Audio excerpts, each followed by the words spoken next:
Okay, hello, welcome back after the break. And yeah, it's a great honor to announce Chris Wysopal. I don't know how to introduce somebody like that. Everybody knows him and has such a long biography. I think that would be by itself a fill for a whole session. Chris is a CTO and co-founder of Code, and he will take us to, what I understand, a brief review on how we went from outsider to allies. I think other people brag about 15 years experience, 20 years experience. Chris with this rich 25 years of experience in the AppSec industry or security industry. I saw some slides, some teasers. I'm looking forward. With no further ado, please, Chris, take the stage. Thank you, Martin. It's great to be here. I'm happy to be here on this 20th anniversary. And it's amazing to me that it's been 20 years since OWASP started, even though I started doing this as a vulnerability researcher before there even was really an AppSec concept. And so today I want to talk about the relationship between application security and development teams. I think it's vastly improved over time. And as William Gibson has said, the future is unevenly distributed. So I think we can learn from the past and learn from those that are already living in the future.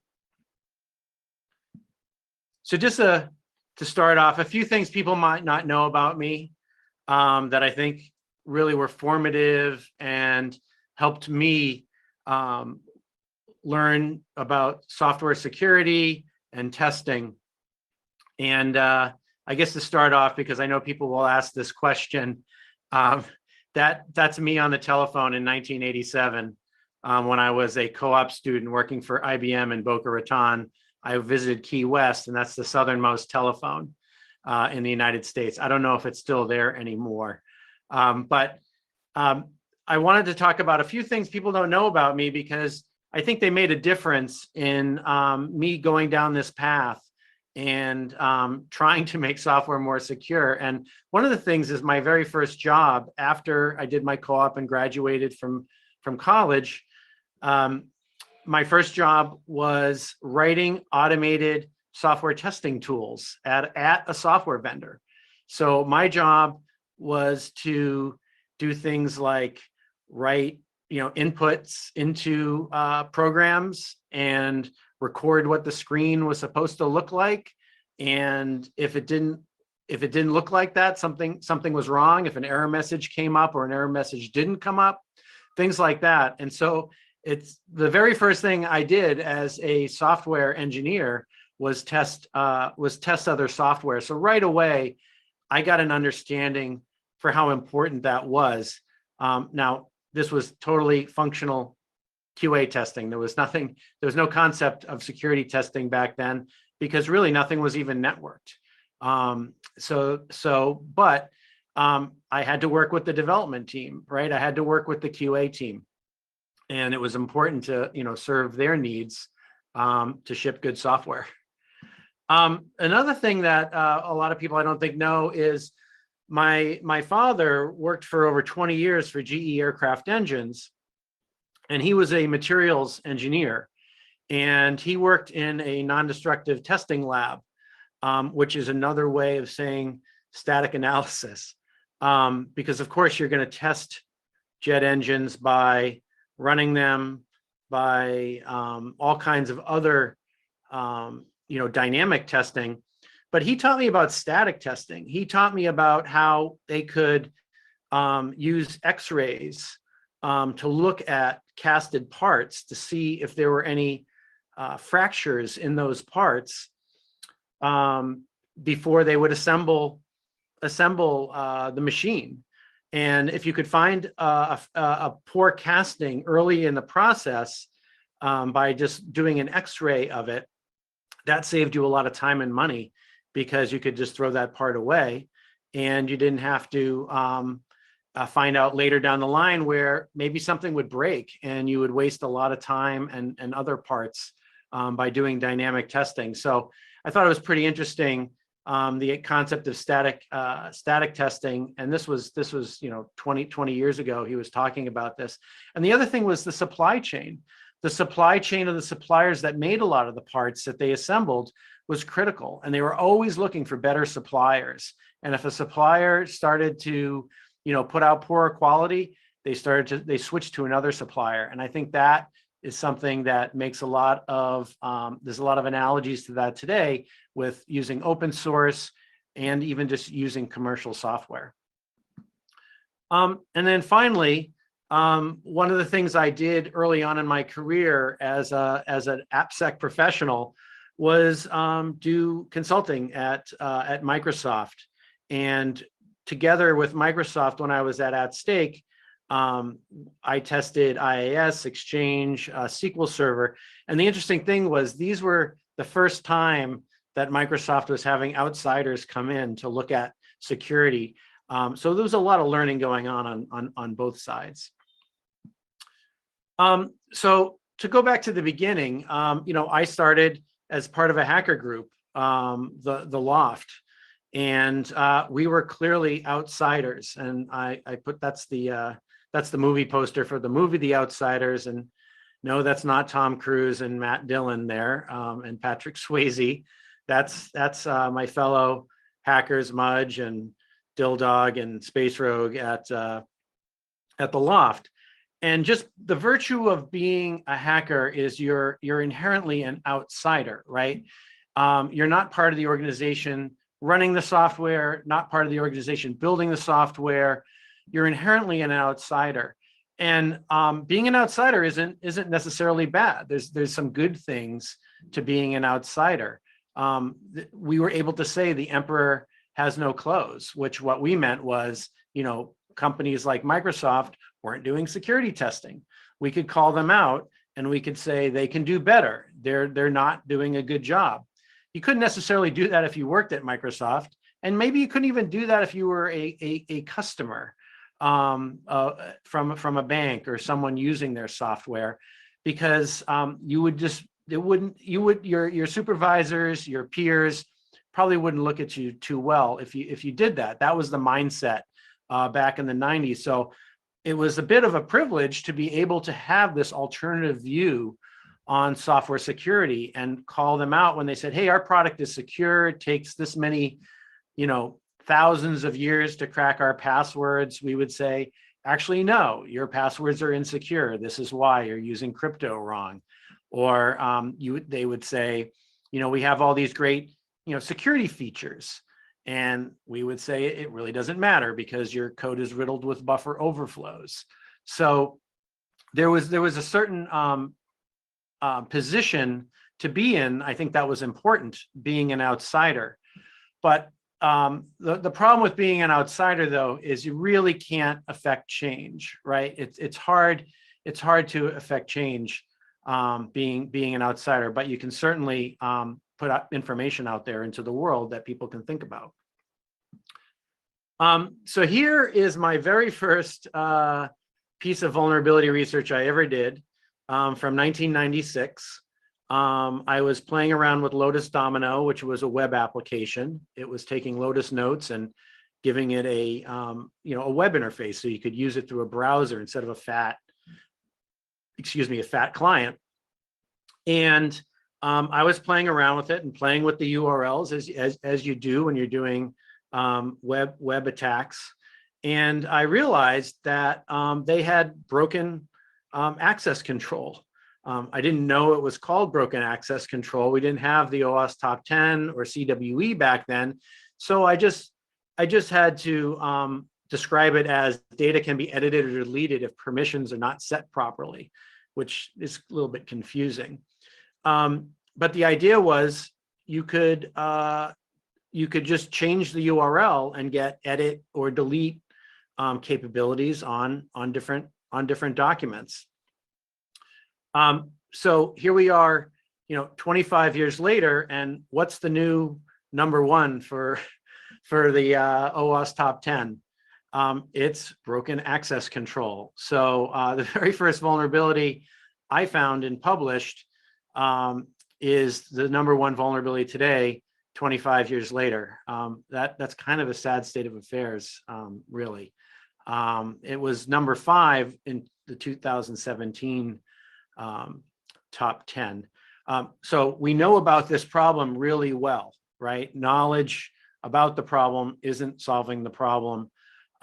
Testing for this problem is still a challenge. It's still a challenge to find these types of vulnerabilities, and I don't think we're very good at it. But something happened after I published this vulnerability. Lotus actually acknowledged this on their homepage. Lotus described the problem, described how they fixed it, gave me credit, and thanked me. And this was completely out of the blue. Like, we had no expectation that this would happen. So there was this sense that some developers actually appreciated vulnerability research, even way back in 1996. So that was interesting, and it made us sort of think, hey, maybe we should talk to developers. And they actually invited me and Mudge, who was also at the Loft at the time, to come and give a presentation to their development team and teach them about what we were doing to find these vulnerabilities. And so this is way back in 1996, was sort of the first time we said, hey, maybe we can work with these development teams and we can help them. But it wasn't always so rosy.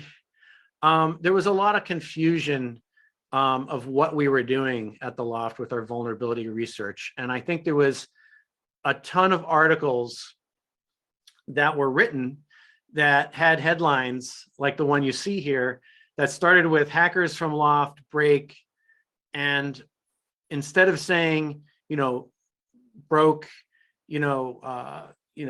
a web server software or Internet Explorer, they'd say things like "Hackers from Loft break into Microsoft." And so this confusion of what we were doing, even though we were attacking software and doing software vulnerability research, there was the mainstream and even the technical world didn't really understand what we were doing and why this was important, and thought we were actually breaking into different organizations. And reporters would ask us, why are you talking about this? Why are you telling the world that you broke into Microsoft? And so there was a lot of confusion in the beginning about what vulnerability research even was. I don't think it helped that we came from a hacker group and we used our hacker names and our website pages were black. That certainly didn't help. They thought we were sort of up to no good.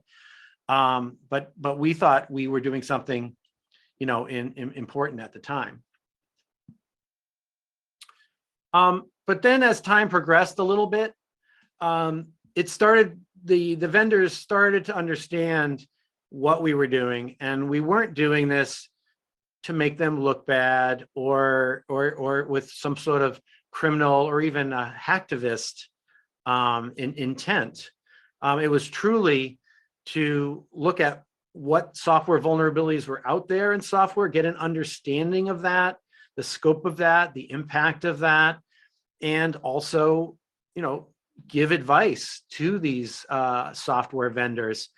And around 1997, which I think was the first year of Black Hat, it started to shift a little bit. It started to shift that software vendors were interested in learning more from us. And we had a meeting, the Loft guys had a meeting with Microsoft. And we told them about how we were finding vulnerabilities in the SMB protocol and their cryptography, and how we were doing this by setting up, a lab environment and sniffing the network, and doing packet injection, and later this was automated as fuzzing, but back then we would just kind of do it manually, and basically lots of negative testing. And Microsoft was quite interested in this, and after we talked to them, we were talking to this reporter at the EE Times describing what we were doing. And he wrote this article for EE Times, which was a technical magazine, about how what we were doing was important and how we were trying to help people improve their products and coming up with a process of improving the security of your product by breaking into it.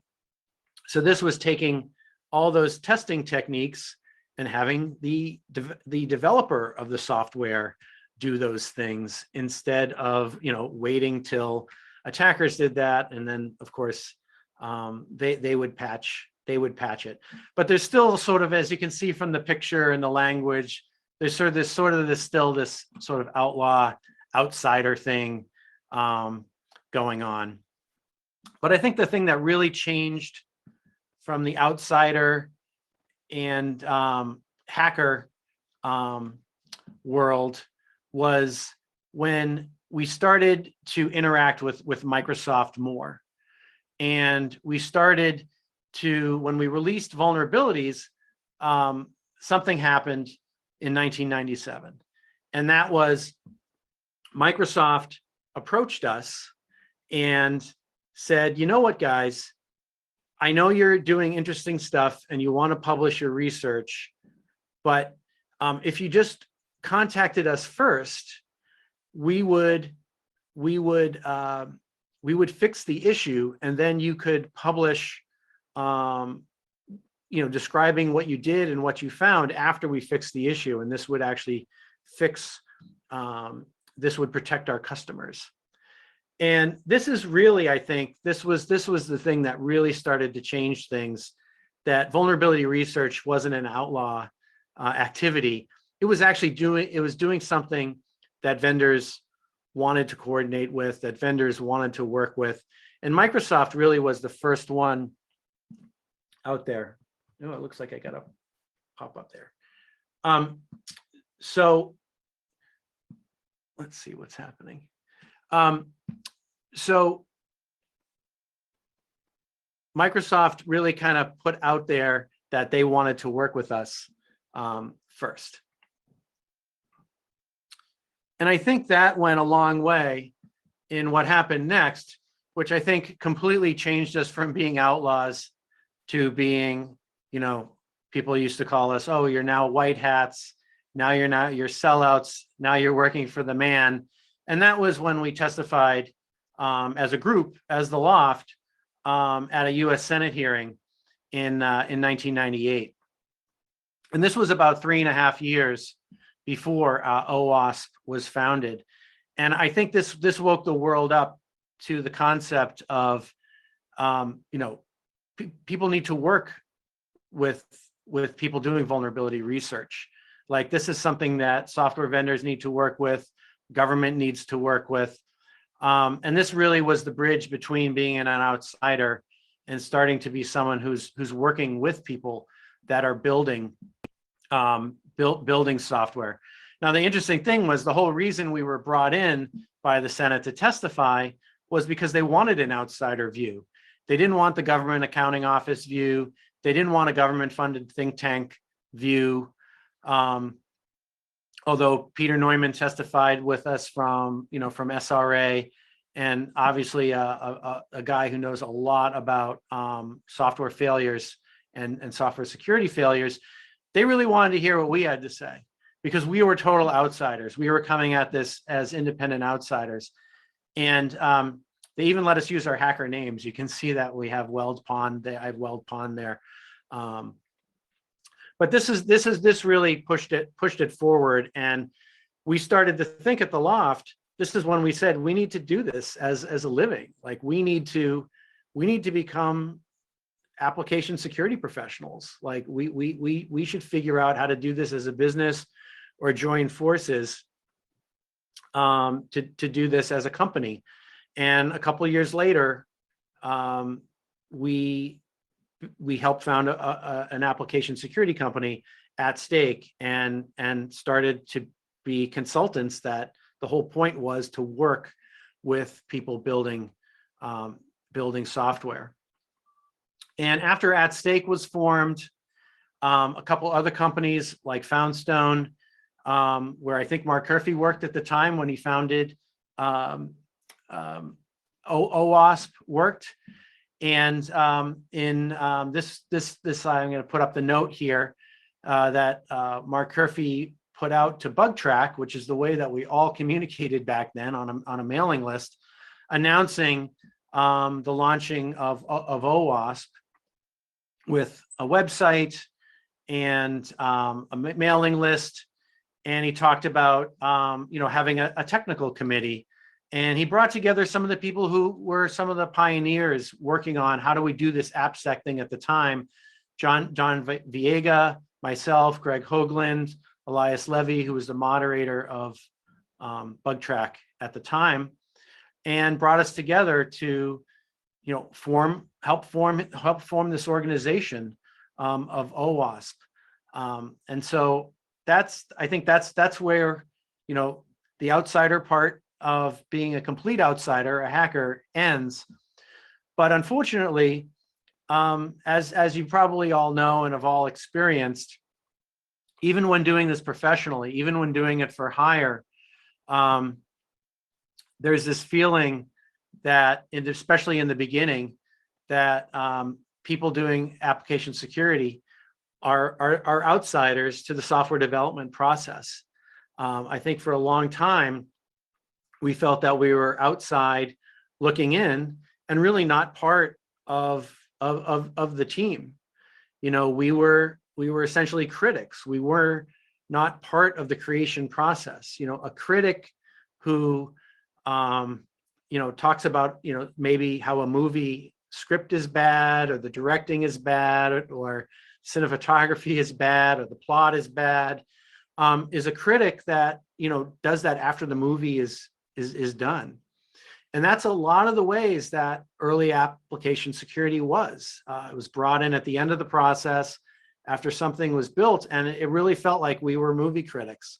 We weren't the director. We weren't part of the process where the director might be coaching or helping an actor get something right. We weren't part of the creation process. We were on the outside, and being on the outside is pretty limiting. You can say smart things, but maybe the director will take that and think about it for the next movie, but you didn't make that movie much better, right? Because it was done, and a lot of the early AppSec was still like that. Even though we were getting paid to do that, we were brought into the end of the process. It was very limited the impact we could make, and that had to change in order for software security to get better. So a year or so after OWASP, or actually I think it was only a few months after OWASP was formed, there was the famous Bill Gates Trusted Computing Memo. And this is where Bill Gates basically said, Microsoft is going to build secure software. We're going to stop everything we're doing. We're going to train our developers, and they're going to write secure code. We're going to build secure software. And they kicked that off, and they quickly realized they didn't really know how to build secure software. There was a few books and there was some things out there, but there wasn't really a guide that they could read or send their developers to training for back in 2002. So they realized they needed someone on the outside to come in. So again, this is still outsiders, but they were trying to bring them into their environment to work with their development teams. And so first, Microsoft hired Foundstone to come in and help them build secure software, work with their development teams. And later, they brought in AppSec, which was where I was working at the time, and I came in to do consulting. And then once AppSec was there, I found out that Foundstone had gotten kicked out, and they had essentially replaced Foundstone with AppSec. And I had heard why was because Microsoft didn't want someone who looked like an outsider, and the Foundstone employees were all wearing their Foundstone branded, golf shirts. And they showed up and they had these black shirts that said Foundstone, and they walked around and they say, oh, the Foundstone guys are here working on this project. So they were told to blend in and dress like Microsoft employees and not look like they're coming from the outside, because Microsoft really wanted to integrate the consultants into the teams together, working side by side on the same team. And we were told that we had to dress like Microsoft employees, so we couldn't wear any branded logos. And we couldn't, when our CEO came to visit, he wasn't allowed to wear a tie. He was supposed to look like a senior manager at Microsoft, and they didn't wear ties to work. This is just a stepping stone in the way, even when you're hiring consultants, trying to make it feel like it's part of one team. So this is really an important journey that AppSec is on. But when we were there, we didn't have any automated tools in the beginning. Mostly we did threat modeling and code review, and that was pretty slow. But threat modeling was super important, even if it was slow, because Microsoft didn't have any way of understanding their design flaws. They just didn't have any way of doing that, and threat modeling was a way of doing that. It also helped us understand where the risky code was. If something was, protecting something from a different, security domain, that was probably a critical area of code. So we did a lot of code review, we did a lot of threat modeling, and of course we taught hands-on with the teams. This wasn't like we would just do a report; we would do it with them. We were working together with the developers. So I think Microsoft actually got this pretty early on, that security needed to be embedded in the process, and security trained people had to be part of the team. And then while we were there, actually, Dave Eitel was part of the team, and he started writing a tool called Spike, because he had this concept of fuzzing that he wanted to do. So we were off doing threat modeling and reviewing code, and Dave is writing a fuzzer. And we only had about 2 weeks left on the engagement. And we said, Dave, you're not going to find any vulnerabilities if you're just writing a tool. And he said, just wait. Once I'm done, I'm going to find so many vulnerabilities quickly, because I'm automating the process that you guys are doing by doing it. And actually, Dave finished his tool a couple days before our engagement was over. And he was right. He found lots and lots of vulnerabilities by automating the process. So this is around 2003 or so, and the light bulbs are starting to go on that we're gonna have to automate this stuff. Everything was too slow, and the idea was build tools that developers could use. I think the problem was, in the beginning, developers didn't want to use the tools, and so AppSec people used the tools. So we were using the tools. We had all this great automation, DAST and SAST and fuzzers, but we were the ones using the tools, and they weren't designed for developers. They were designed, for experts. And this kept the gap and kept us as outsiders because of the design point of the tools. And maybe it's just that those are the only people that would use them back then. But the tools were AppSec friendly, right? They found lots of issues. They were false positive friendly. I'd rather weed through false positives than miss a false negative, right? So that's just the AppSec mentality. It's like, I'm willing to do a lot of work just to find that one more flaw. Clearly, this is not what developers want to do, because they wanted to ship code. And this having powerful tools that found a lot of issues, the problem was it was a lot of issues, and success was just finding flaws. So there really was this separation, and we're sort of going backwards here with automation in joining forces with the development team. we're feeling success is finding flaws. And this is clearly not success for the development team, right? They want to ship and they want to fix bugs. They don't want to just find more bugs. So I feel like there might have been a bit of a step backward in the early days of automation. And so, so I think if we go back 10 years, we got all these great educational documents, we got all these great tools, but they really weren't focused on developers. They were really focused on the AppSec practitioner. And that really led to a place where we are focused on finding issues and just finding problems and finding more and more problems. But then a change starts to happen because this can't go anywhere from here, right? We can't just keep finding more issues. We really need to work with developers to help them fix code or prevent the flaws in the first place. So I think about 10 years ago, we started to see things change, and we started to see a focus come to fixing issues. And there became an emphasis on training developers and an emphasis on presenting good remediation advice and sample fixes. And we start to see OWASP projects like API and other secure libraries as building blocks that are focused on building secure code, not finding, not processes to yet find more issues. And this is where I think we start to get to, modern AppSec, which I'm much happier to be a part of now than AppSec maybe in its first 10 years. And I think it's a better place for everyone to be. It's not distributed evenly.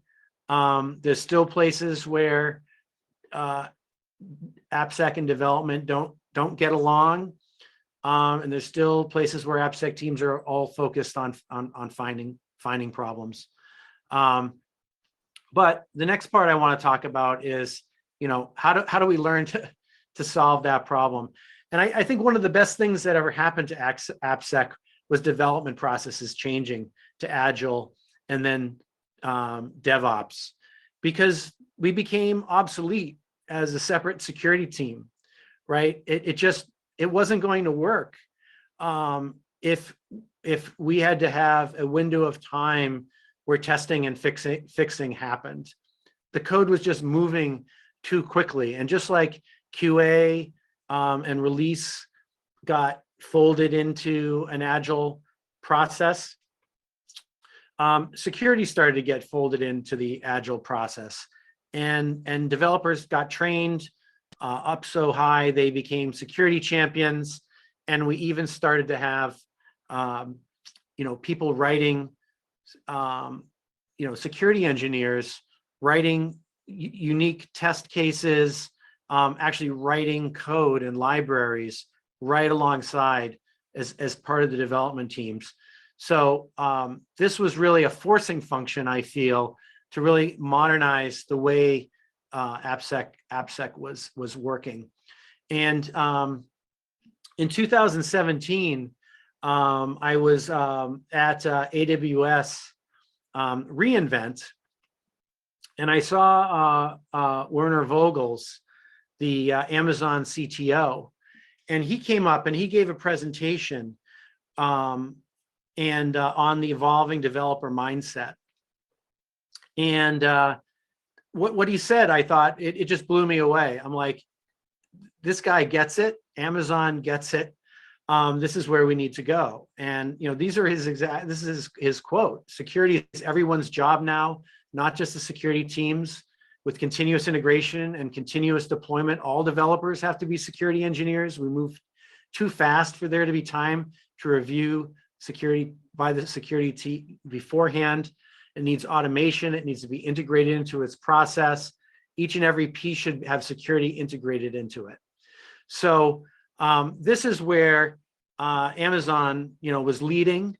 A lot of other companies were starting to do the same thing, and it really back, this was, 4 years ago, but this is where a lot of companies are now. And, I see development and security completely, converging, and both taking the best of each other's skill sets and tool sets. It's about developers performing security practices and security professionals building software and writing code, security as code, policy as code. And so both of us are learning from each other, developers and security professionals, and truly becoming one team. And so this, again, isn't everywhere, but where this is happening, that is where I feel that you're getting the most secure software. So I feel like in lots of places, we really are finally allies. Developers are not on their own. Success is being part of that team that's shipping secure code on schedule. There's work to continually improve the process, better tooling, better integrations, shifting left. It feels like continuous improvement, like there's continuous progress being made.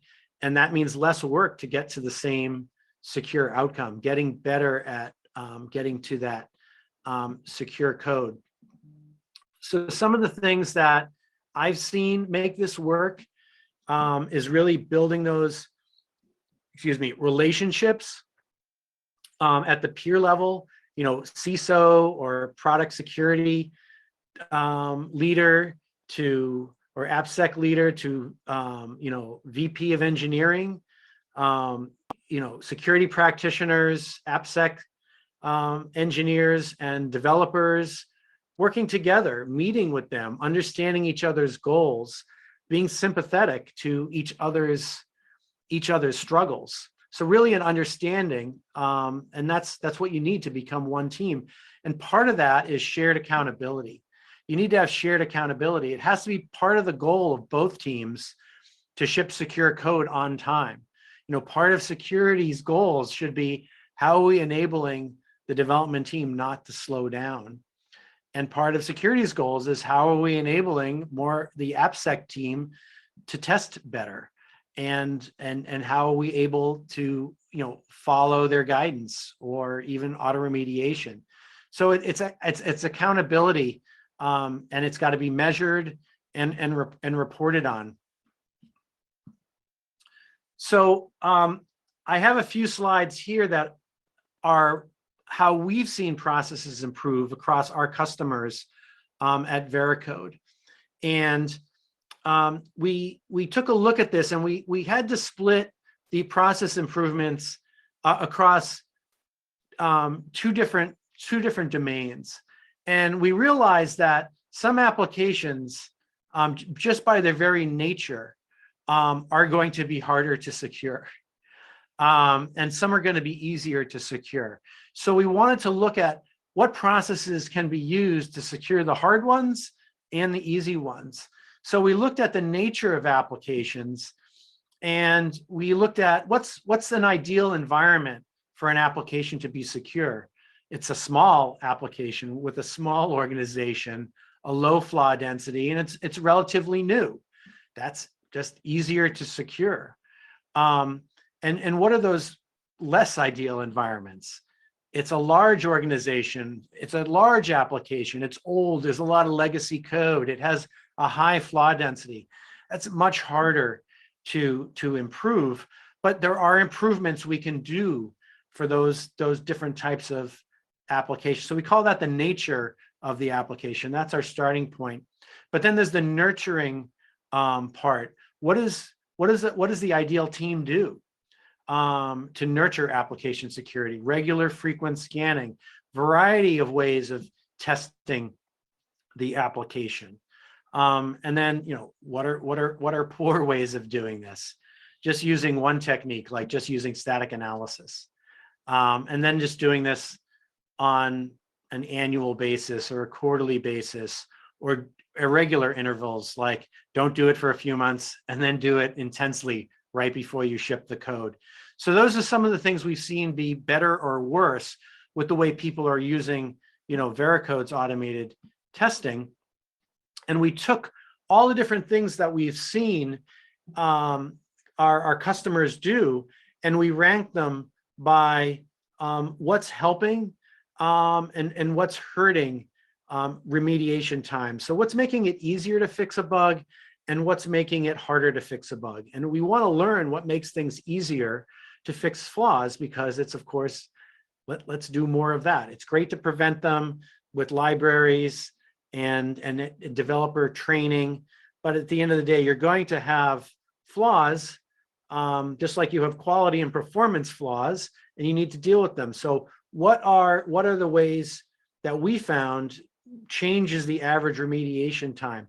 So we saw that if people are using multiple testing techniques like DAST and SAST, on average, that makes it 24.5 days between discovery of a vulnerability and the fixing remediation of that vulnerability, 24.5 days quicker on average. Scanning more frequently, so moving from maybe a monthly basis to a weekly or daily basis made it so that it was 22.5 days quicker on average to fix a vulnerability. Using APIs, which I think is a proxy to call your testing, a proxy for integrating it into your CI pipeline or your IDE. So that's shifting left and getting more continuous. We saw that people that used our APIs versus people who just sort of uploaded their application to us and did it, every once in a while. We found that the API usage, people were fixing their vulnerabilities 17.5 days on average quicker. Doing scans in a steady way instead of bursty, 15.5 days. And teams that used SCA, software composition analysis, even if it was something that wasn't necessarily fixing, it wasn't the flaws it wasn't finding vulnerable libraries, just teams that were using that, maybe it showed maturity, but they were fixing things 6 days faster than average. And then the bad news was, if your app is older, just by the fact that it's being older, it's going to take you 3 days on average longer to fix flaws. If you're coming from a large organization, it's going to take you 14 days on average. A large application is really just the worst, right? That was 57 days later to remediate on average, and just a high flaw density, which I think is, legacy code, or perhaps using languages like C++, which have a higher flaw density, or PHP, which has a higher flaw density. That took longer on average to fix a flaw. So we like to try to learn from process and see how we can recommend to people how to improve their process. And then this is just a chart to just show you the data of how we did this. And you can see that even with it was a good environment, taking good actions reduced the half-life of a flaw from 25 days to 13 days. So even if you're in that great environment of small application, new code, small team, taking the actions of using APIs to call testing, integrating it in, using multiple testing types, can pretty much cut your remediation time in half from people who aren't doing that. That was really, really good news. But the bigger difference is for the people that are coming from a poor environment. They can increase the half-life by 4 months. So it's a little hard to see on the chart, but I think we're going from, on average, around about 10 months on average to remediate a flaw once it's found, to 6 months. So just changing your process, no matter what kind of environment you have, to embed AppSec process and people into your team is going to make a huge difference. So now, in the last couple of minutes, I just want to talk about the future. Where are we going? Where is OWASP going? I think one of the big things that we're seeing happening is supply chain, both on the micro level, which is libraries and components and packages developers are using, and on the macro level, what relationships does your organization have, whether it's buying a SaaS application, using external APIs, just what software are you purchasing? And we're seeing that OWASP has been on the leading edge of supply chain for a while with, first dependency checker, now dependency check and dependency track and Cyclone DX. These are all things that, the SBOM, project is looking at, and the new government standards we're going to see coming down are looking at as leading ways of managing supply chain risk. And the ASVS project to look at a supplier and say, what have they done to secure their application? So I think we're doing well on building our own software. We know what to do. We're not all there yet, and I think now it's looking externally is really part of the big future of AppSec, both on the micro and macro level. And there's no better example of that than the extremely slow-moving federal government getting on board with President Biden's cybersecurity executive order from May, which is going to hold vendors accountable to delivering secure software. And NIST is going down this process. I've been taking part in these workshops and call for papers, and I see a lot of other OWASP people taking part in it. And it's starting to make progress as a definition of critical software is released. The initial minimum standards for supplier is released. And there's been workshops on IoT labeling and software labeling to start to make it so that a purchaser of software can easily see what's been done to secure their software. So I think that's pretty exciting, and it's been quite a journey for application security from outsiders to allies, and I'm happy to be to have started as an outsider and now be an ally now, and I know a lot of you out there are.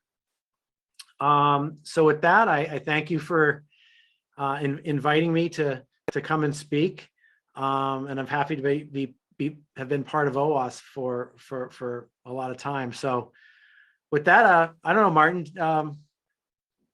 I'll turn it back to you. Yes, Chris, thanks. Great talk, and definitely the experience you shared that you have with your customers. Definitely, we have become allies. I think it's a weird thing for me because I also, as you have been a developer before I became a security specialist. I think you see definitely the difference when you approach them. Many times when I was a consultant, that people were like crossing the arms, leaning back, like, "Oh, you're the security guy testing my application." It's like they're expecting you coming in with the security stick and hitting that. Just by saying, like, "No, what do you expect me to do? Like, your team worked on the software for months, and now I should sprinkle security on it. So I will be the robot to help you to make it more secure." And then you get an interest. And I think it's really bad, and I fight it when people say that software developer would not be interested in security. I think the security, I would like to hear you state, the security industry kind of made security unwanted because we said it's expensive and complex. When you have a software project, you don't want to have anything that costs time or money. And what you're saying is, I think, kind of self-inflicted, not to be liked by software developers, I guess. Yeah, I think if we had come at it right away with, we don't want to do anything to slow you down, and speed is more important than accuracy. We'll get better accuracy over time, but the speed's the more important thing. I think we would have had a better audience with the developers. I know it goes against everything that you believe deep down as a security professional. What do you mean, like speed over accuracy? But you have to start with where someone's willing to accept you, and then you can improve the accuracy over time. If you hold to the accuracy side of the equation, you're just kind of stuck there. So it's it's been a challenge because our mindsets are so different about what we feel is important. But I think that now we're part of the team and we understand what they're accountable for and what they feel is important. Now we get some acceptance, right? We get the acceptance first on the team, and then we can say, you know what? Maybe we should be fixing the mediums too, and not just the highs. Well, how can we do that and not slow down? Well, let's figure it out. Let's figure out how to do that. Or let's do some more testing with multiple techniques to find more high issues. But isn't that going to be more to fix? No, we're going to do it in a way that it's not going to slow down your release. So I think it's starting wanting to be a peer, and then bringing in, and I think that we're making a lot more progress now with that kind of attitude. I see that, of course, teams are becoming more agile and more flexible and DevOps and pushing left. But I still see that a lot of security departments, they have struggled to understand what DevOps means. It's just, oh, they want to be quick and dirty.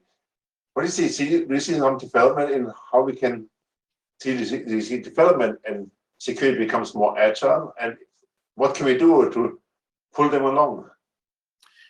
Yeah, so I think if you just look at, Agile and DevOps as just being faster, you're kind of missing part of the point, and that's sort of a shallow view of it. It really is that continuous process, right? Like seeing a manual step and saying, hey, I can automate that, or seeing an artifact that's not well managed and saying, hey, if I put that in revision control, I can manage it better. So part of the DevOps process is just continuous process improvement of you're going faster because you're improving your process, not because you're dropping things on the floor and just not doing anything anymore.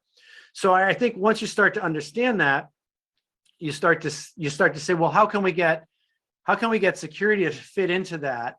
And how we can get it to be continuous and something that's fully automated and doesn't disrupt things, right? So like disruption is bad. So how can you plan for sort of micro manual tasks?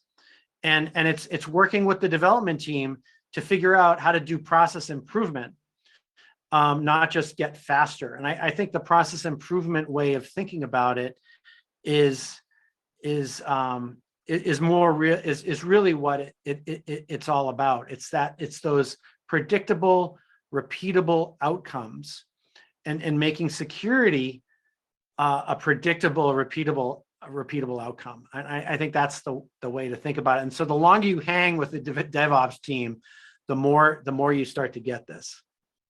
Yeah, I think it's about enterprise quality, and I think we have to realize that. And just saying the developer don't want it, yes, then maybe your message is wrong. And I totally understand, encourage what you said, underline what you said, that they're not security tools. I see so many times that security department purchases a static code analyst tool, dynamic code, whatever tool, and they put it up on the developers. Or even worse, they manage it, and developers have to wait until the security comes with the report. It's so unfortunate that maybe we should also not only go to the developers and talk, also to the compliance people and talk there as well. Absolutely. So it's great to be here at OWASP. But I find when I speak to people, on the development side of the world, I think it's actually more important, because when we come into their world, we're showing them, like, we want to understand your problems.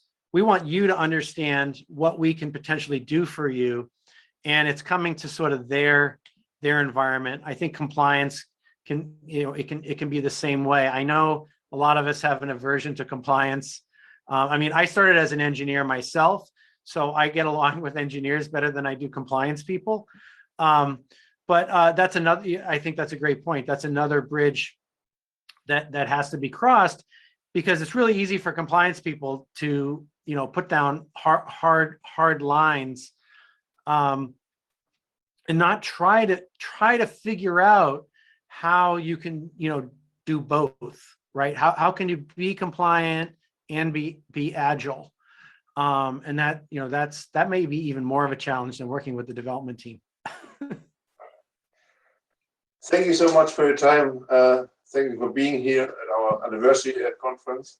For everybody, Chris will be staying at a Keynote channel. It's 20th any keynotes. When you have questions, then we will go after to other tracks. Thanks again, Chris. I look forward to meet you in person again. Whatever you have at tools, personal meetings, they cannot be replaced. And thanks for having you. Thanks a lot, Mark. Have a great day, everyone.